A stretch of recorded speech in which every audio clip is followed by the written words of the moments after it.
En medio de la tensión que viven Rusia y Ucrania, el presidente Joe Biden indicó que empezará a desplegar un pequeño número de tropas en Europa Oriental. Hoy mismo avanzaron las conversaciones para desescalar la crisis. El presidente de Francia conversó con Vladimir Putin y Volodymyr Zelensky por separado y volvió a abogar por el diálogo. El gobierno peruano elevó de 6.000 a 11.900 el número de barriles de crudo que se virtieron en el mar frente a las costas del país desde la refinería La Pampilla, operada por la petrolera española Repsol. El ejecutivo aseguró que se enfrentan a un escenario sin precedentes en materia ambiental. Argentina logró un acuerdo para refinanciar la deuda de unos 44.000 millones de dólares que tiene con el Fondo Monetario Internacional desde 2018, con lo que evitó entrar en cesación de pagos. Aún falta que el pacto sea aprobado por el Congreso. En France 24 estamos de vuelta con las noticias que marcan la jornada. Soy Valentina Torres Sánchez y es un gusto acompañarlos. Damos inicio en Estados Unidos, en medio de la tensión que enfrenta a Rusia y Ucrania. El presidente Joe Biden anunció que a corto plazo enviará un pequeño número de tropas a Europa del Este. Esto el mismo día en que el secretario de Defensa Lloyd Austin alertó que Rusia ya tiene el pie de fuerza suficiente en la frontera con Ucrania para atacar a este país. Escuchemos a Biden. ¿Ha decidido cuándo trasladará las tropas estadounidenses a Europa del Este? Estaré trasladando tropas estadounidenses a Europa del Este en los países de la OTAN a corto plazo. Entre tanto, el presidente francés Emmanuel Macron conversó tanto con su homólogo ruso Vladimir Putin como con el mandatario ucraniano Volodymyr Zelensky.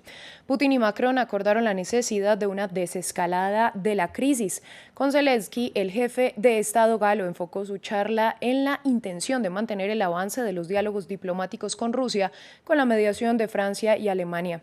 Manuela Cano nos amplía. Un llamado a la calma en medio de la creciente tensión. El presidente ruso Vladimir Putin habló con su homólogo francés Emmanuel Macron y negó toda intención de invadir Ucrania. Sin embargo, el mandatario hizo un reclamo por las respuestas estadounidenses y de la OTAN sobre sus pedidos de seguridad, que para el Kremlin no fueron las esperadas. En un esfuerzo por hacer prevalecer la diplomacia, Macron también sostuvo una llamada con el presidente ucraniano Volodymyr Zelensky, en la que acordaron seguir impulsando los diálogos a nivel diplomático con Moscú. Zelensky pidió este viernes evitar el pánico. El mayor riesgo de no retener el Estado es la desestabilización dentro de nuestro Estado. Esto es una situación vulnerable para Ucrania. La sensación de los medios es que tenemos una guerra, tenemos tropas en las carreteras, tenemos movilización, la gente se va. No es así, no necesitamos este pánico. Un llamado a bajar el tono que contrasta con las declaraciones estadounidenses. El Pentágono alertó sobre la situación en la frontera ruso-ucraniana. No creemos que el presidente Putin haya tomado la decisión final de usar sus fuerzas contra Ucrania. Está claro que ahora tiene la capacidad. Una eventual escalada militar tendría impactos directos en el ámbito energético para Europa. El presidente estadounidense Joe Biden sostuvo un encuentro con la presidenta de la Comisión Europea, Ursula von der Leyen, en la que se comprometieron a cooperar para asegurar el suministro de gas al viejo continente, ante el temor de una interrupción del gas ruso hacia Europa.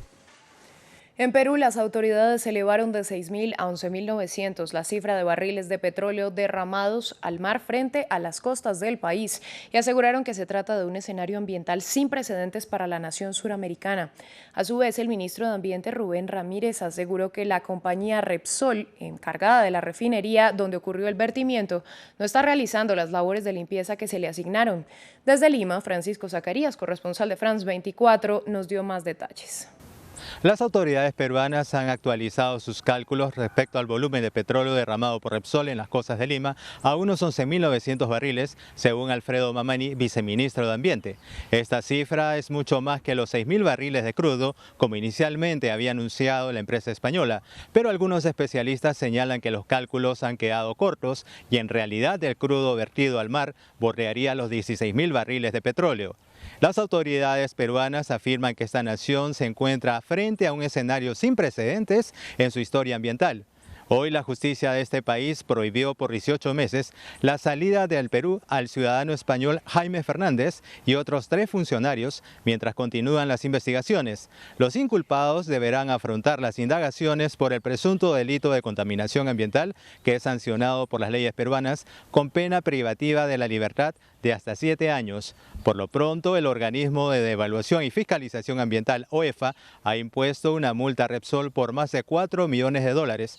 Y en medio de estas diligencias legales, una misión de expertos de la Organización de las Naciones Unidas afirma que el derrame de petróleo en el Mar de Lima califica como grave según los estándares internacionales.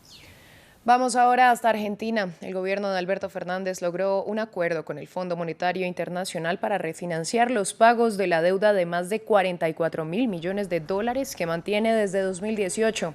El pacto llegó justamente el día en que Buenos Aires tenía que hacer un pago de $730 millones, con lo que evitó caer en cesación de pagos. Desde la capital argentina, Natalio Cosoy, corresponsal de France 24, nos amplía.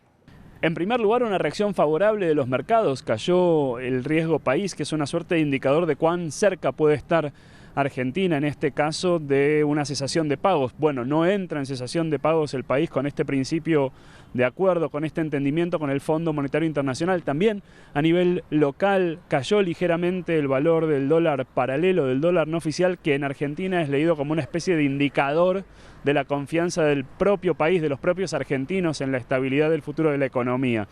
Desde la oposición, Juntos por el Cambio, el partido del expresidente Mauricio Macri, el partido que cuando estaba en el gobierno fue el que tomó esta deuda que se está renegociando, dijo que ve con buenos ojos este primer paso y lo estará siguiendo para conocer los detalles. Justamente eso es a lo que se le está prestando muchísima atención desde todos lados, los detalles específicos. La izquierda ya salió a criticar, a decir que no debería renegociarse de ningún modo la deuda, que no es legítima y que no se debe pagar. Desde sectores más hacia la derecha se cuestionó que el gobierno no se comprometa a un déficit fiscal más rotundo, más fuerte y, como decía, esperando los detalles que se conocerán a medida que avancen las negociaciones, que el board del fondo le dé el ok a lo acordado hasta ahora y que este acuerdo pase por el Congreso de la Nación, que deberá aprobarlo.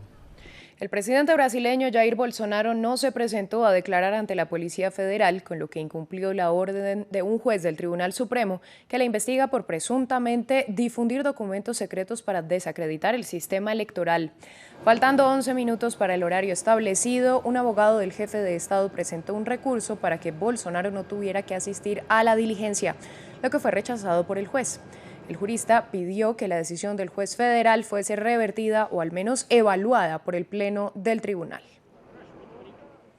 Este viernes el gobierno australiano anunció que destinará el equivalente a $700 millones estadounidenses para la conservación de la Gran Barrera de Coral, el arrecife más grande del mundo. Es el arrecife de coral más grande del mundo y Australia lo quiere salvar, especialmente después de que la UNESCO amenazara con incluir a la Gran Barrera de Coral en la lista de Patrimonio Mundial en peligro por su deterioro, por lo que ha anunciado un paquete de ayuda económica. Vamos a comprometer esos $1.000 millones australianos durante los próximos 9 años. Eso se suma a los 2.000 millones que ya hemos invertido. Eso es cuidar del arrecife, ya sea por la ciencia, ya sea por continuar con nuestra batalla contra la estrella de mar de corona de espinas o mejorar la calidad del agua. El ecosistema natural se ha enfrentado a 3 eventos de blanqueamiento masivo desde 2015 y de sus 348.000 kilómetros cuadrados y 411 especies distintas de coral, tan solo el 2% de estos animales han conseguido sortear el blanqueamiento. Además, la Gran Barrera ha perdido el 50% de sus corales en las últimas 3 décadas, un fenómeno en el que la crisis climática tiene mucho que ver. La crisis climática es la mayor amenaza para la Gran Barrera de Coral. Fue un poco chocante que este paquete no lo mencionara en absoluto. Los que estamos aquí en primera línea investigando, haciendo ciencia y trabajando por la conservación de la Gran Barrera de Coral y de los arrecifes de todo el mundo, estamos bastante preocupados. El gobierno de Morrison ha rehusado abordar la crisis climática y apoya a las industrias del carbón y del gas, muy contaminantes. No obstante, las encuestas muestran que más del 60% de la ciudadanía quiere combatir este fenómeno y así poder salvar maravillas naturales como la Gran Barrera de Coral. Es todo por el momento. A ustedes gracias por su sintonía. Volvemos en breve aquí en France 24.